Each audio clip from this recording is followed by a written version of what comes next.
Everyone, मेरा नाम अनुभव शुक्ला है। मैं BA फर्स्ट सेम का स्टूडेंट हूँ। आज हम वैदिककालीन शिक्षा और बौद्धकालीन शिक्षा के बीच अंतर देखने वाले हैं।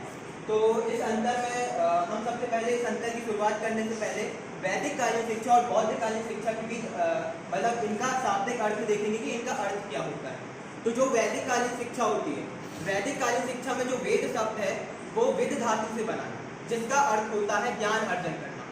वैदिककालीन शिक्षा जैसा कि सभी जानते हैं आज से 2500 वर्ष से 500 वर्ष ईसा पूर्व प्रारंभ हुई। इसके अलावा जो बौद्ध शिक्षा है, बौद्धकालीन शिक्षा, इसको महर्षि गौतम बुद्ध के द्वारा प्रारंभ किया गया था। और जो ये शिक्षा है वो लगभग आज से 2500 वर्ष प्रारंभ हुई थी। इस शिक्षा को प्रारंभ करने का मूल उद्देश्य गौतम बुद्ध का यह था कि समाज में स्त्री और शूद्र वर्ग के प्रति बहुत ज़्यादा हेय की भावना बढ़ने लगी थी, तो इस शिक्षा को प्रारंभ किया गया था। अब इसके बाद हम देखते हैं कि बौद्धकालीन शिक्षा और वैदिककालीन शिक्षा में अंतर क्या है। मैं सबसे पहले बौद्धकालीन शिक्षा का अंतर बताऊंगा, सबसे पहले वैदिककालीन शिक्षा का अंतर बताऊंगा, उसके बाद मैं बौद्धकालीन शिक्षा का अंतर बताऊंगा। तो वैदिककालीन शिक्षा में सबसे पहला अंतर और बौद्धकालीन शिक्षा में सबसे पहला अंतर यह है कि वैदिककालीन शिक्षा में जो शिक्षा की प्रणाली थी वह पारिवारिक थी, जबकि जो बौद्धकालीन शिक्षा में शिक्षा की प्रणाली संघीय होती थी। मतलब इसमें परिवार की तरह विद्यार्थी रहते थे बौद्धकालीन शिक्षा में, तो इसमें जो शिक्षा समझ के शिक्षा देते थे, जबकि बौद्धकालीन शिक्षा में ऐसा कुछ परिवार नहीं समझा जाता था, एक संघीय की तरह शिक्षा की तरह ही विद्यार्थी रहते थे। इसके बाद जो दूसरा अंतर है दोनों में, तो यह है कि जो वैदिककालीन शिक्षा है उसमें जो शिक्षा के लिए संस्कृत भाषा का प्रयोग किया जाता था, जबकि बौद्धकालीन शिक्षा में पाली भाषा का शिक्षा के लिए प्रयोग किया जाता था। वह बौद्धकालीन शिक्षा में देशी भाषाओं को अधिक महत्व दिया जाता था। देशी मतलब जो लोकल में बोली जाती है, बोलियों को अधिक महत्व दिया जाता था बौद्धकालीन शिक्षा में। इसके बाद जो अगला अंतर है कि जो वैदिककालीन शिक्षा है उसमें व्यवसाय पर अधिक बल दिया जाता है, व्यवसायिक शिक्षा पर अधिक बल दिया जाता है, जबकि बौद्धकालीन शिक्षा पर जिसमें व्यवसायिक शिक्षा पर कम बल दिया जाता है।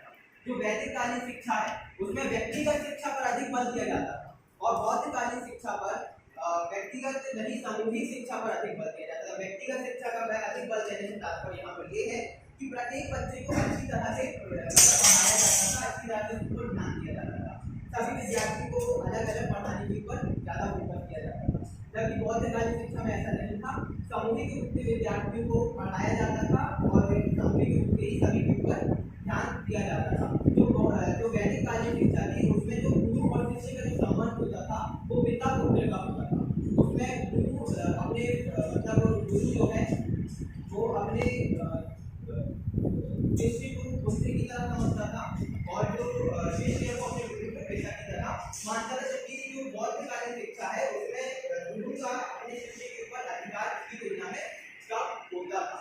इसके बाद जो अगला अंतर यह है कि जो बौद्धकालीन शिक्षा है उसमें जो जो वैदिककालीन शिक्षा है उसमें शिक्षा ब्राह्मणों के द्वारा मुख्य रूप से दी जाती है, जबकि बौद्धकालीन शिक्षा में शिक्षा केवल उन्हीं के द्वारा दी जाती थी जिन्होंने बौद्ध धर्म को स्वीकार कर लिया है, एक्सेप्ट कर लिया है, वही लोग इसमें शिक्षा दे सकते थे।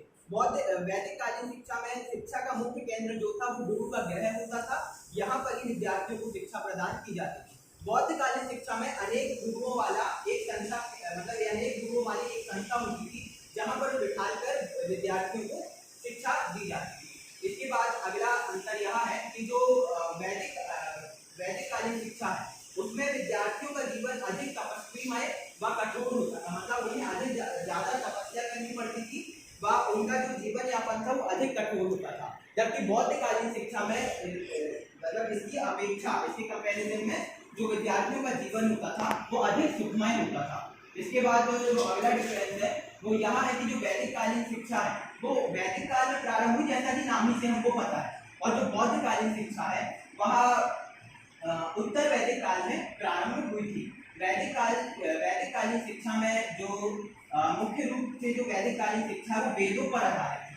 मतलब इन्होंने जो 4 वेद हैं, जैसा कि सब जानते हैं ना 4 वेद, तो जो 4 वेद हैं उनके आधार पर इस समय शिक्षा प्रदान की जाती है। बताओ कौन कौन से वेद हैं। पहला वेद कौन सा है? दूसरा और तीसरा और चौथा।